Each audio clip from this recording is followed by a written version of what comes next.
Under the leadership of President Trump and DHS Secretary Kristi Noem, the men and women of ICE have been empowered to do exactly what they're trained to do: arrest and remove illegal aliens and criminals from our communities. We are enhancing public safety, securing our national security, and finally restoring integrity to the immigration system that had been allowed to collapse. We have supercharged our partnerships with state and local law enforcement, empowering officers around the country through the 287G program to help ICE identify and remove criminal aliens.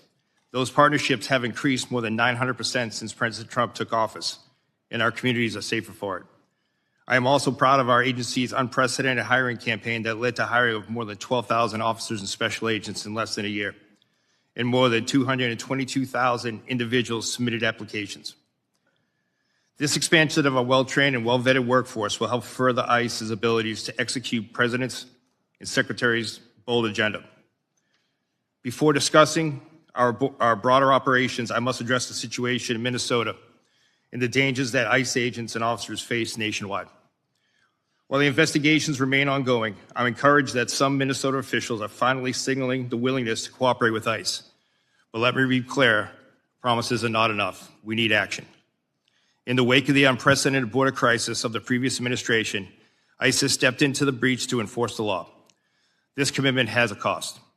We are facing the deadliest operating environment in our agency's history. In fiscal year 2025, death threats against ICE personnel increased more than 8,000%. Assaults on officers have skyrocketed over 1,400%. One officer in Minnesota had his finger bitten off by a protester, egged on by elected officials characterizing our officers as the Gestapo of secret police. The families of ICE personnel have been made to feel unsafe in their homes. I know this firsthand because my own family was targeted. But let me send a message to anyone who thinks they can intimidate us. You will fail. Despite these perils, our officers continue to execute their mission with unwavering resolve, and we are only getting started. ICE remains committed to the fundamental principles that those who illegally enter our country must be held accountable. Since the beginning of the second Trump administration, we have achieved historic results. From January 20th, 2025 through January 20th, 2026, ICE has conducted nearly 379,000 arrests. Among those arrests were more than 7,000 suspected gang members and over 1,400 known as suspected terrorists. The president tasked us with mass deportation, and we are fulfilling that mandate.